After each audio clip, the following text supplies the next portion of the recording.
The long-threatened hard line on the Irish border taken by the Irish Prime Minister has now emerged as a key breakpoint in the Brexit negotiations.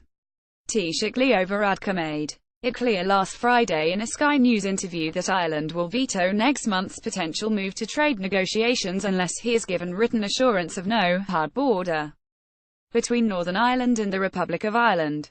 Both he and the EU have clarified that this means no physical infrastructure at the border and no regulatory divergence between Northern Ireland and the Republic. The Republic of Ireland faces real difficulties over Brexit and views it as an unnecessary imposition by a UK which is unfeeling about Irish interests. Like some other EU governments and institutions, the Irish government has little time for the argument that Brexit is the democratic will of the UK people. Bashing the Brits never loses.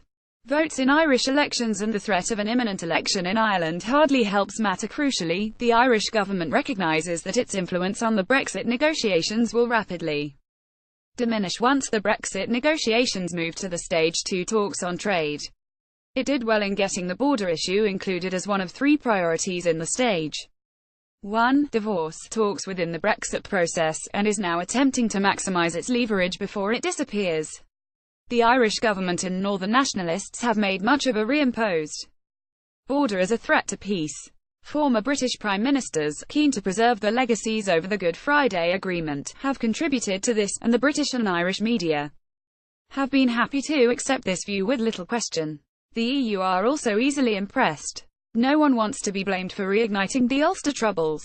Virtually no one has spelt out who exactly would threaten violence, although Lady Herman, independent unionist MP for North Down, and widow of a former Chief Constable of Northern Ireland, is rightly passionate about avoiding putting police lives at risk in defending border posts. This is why the UK government wishes to avoid border posts, and instead use electronic controls, including number plate recognition technology. If necessary, such technology could be installed away from the border. Sinn Féin has said it has no intention of returning to violence on this or any other issue. The threat to violence comes from dissident Republicans whose number is small but could swell. At present their activities are relatively well contained by the security forces on both sides of the border, greatly helped by a high level of interagency cooperation. The UK government is anxious to avoid high-profile border infrastructure that might present an obvious target, but we should remember that a border already exists. As well as a currency border, differences in excise duties result in periodic bouts of fuel and tobacco smuggling. Such smuggling provides funding for Republican paramilitaries, and has in the past greatly damaged legitimate fuel retailing, and hence requires a constant need for border surveillance by customs officials and police. Varadkar's ire is misplaced. His real problem is with Brussels, which insists on maintaining the EU's legal order, including full maintenance of border security on trade. The UK, in contrast, is relaxed about trade controls. It is on the Irish side of the new EU border that the problem arises. It suits both Ireland and the EU 27 to point the finger at a UK since they both view Brexit as an unnecessary interruption to existing harmony. It also suits Brussels to have levers to slow down the movement to Stage 2 talks, and inter alia, to squeeze more money out of London. In practice, the Irish border is not the insuperable problem it has been made out to be. Since no controls on personal movement are being proposed, most individuals on both sides of the border will be relatively relaxed, and in this sense the border issue is now largely confected. The UK position paper on the border lays out satisfactory arrangements for almost any outcome on trade. These include electronic surveillance, trusted trader rules, exemptions for small firms and individuals, and means of preventing third country imports abusing these arrangements. Characteristically, these UK constructive suggestions were met with derision on the EU side, and by Varadkar's overturning of his predecessor's decision to begin work on electronic border technology. The UK proposals will need fleshing out, and as it happens the Good Friday Agreement provides the institutional framework for the British and Irish to work together on this. The North-South Ministerial Council was, along with the Northern Ireland Assembly, the key body of the Good Friday Agreement. Its opening meeting in Armagh involved so many limousines that one journalist described it as resembling a mafia wedding.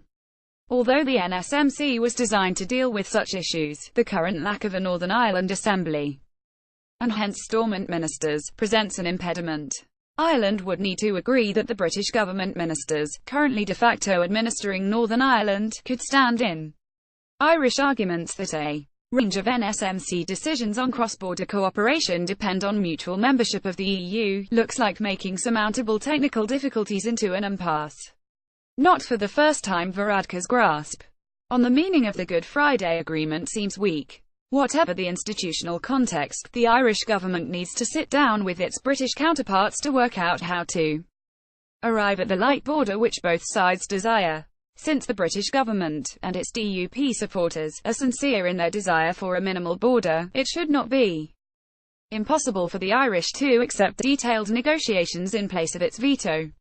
Having pressed the nuclear button, Varadkar will need something he can portray to his electorate as a win. To help on this, the UK government, backed by the DUP, could offer regulatory convergence on issues like animal health and welfare, food safety and phytosanitary regulation.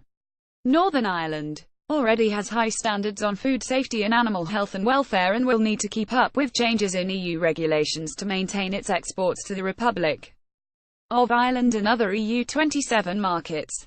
This should include an offer to strengthen controls on animal movements between Great Britain and Northern Ireland.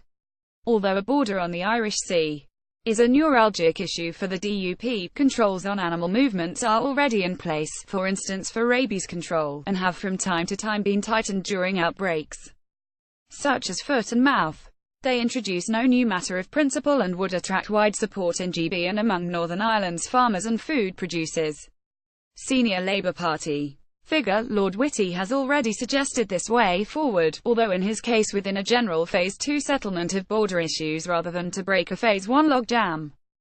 The veto threat can be met with soft words to Ireland and a repeated desire for genuine cooperation on achieving a largely invisible border. Beyond this there is little to offer, and Varadkar's apparent plan to force the UK, or at least Northern Ireland, to remain within the single market and customs union looks, to coin the phrase, like magical thinking. The UK has already been generous in gold-plating the rights of Irish citizens in Britain, not to mention the huge financial help offered to Ireland during the banking crisis. All of this seems to have counted for little. The new Irish hardline does though provide an opportunity to reassess the UK's wider approach to the Brexit talks. A tough stance from Brussels on money, now exacerbated by the Irish threat, requires a counter-threat from the UK side. A key point is that the economic disadvantage of no deal on trade is much smaller than has been portrayed. The Treasury is as far at sea on its long-term predictions on the economic impact of Brexit as it has been on the immediate impact, and pressures can be brought through the WTO to facilitate satisfactory administrative arrangements on all UK borders. Together, these mean that no deal on trade is a conceivable, even if not preferable, option for the UK. A threat to pull out of the Brexit talks altogether, combined with overtures to Ireland, could provide a necessary reset. The Brexit negotiations would then be more balanced and could move away from the current tango in which the UK makes concessions and the EU digs in for more. Government dismay at what is a growing negotiation farce could be tipped over into support for withdrawal from the talks, especially if there is no move to stage 2 in December. If this did happen, the biggest loser would be Ireland.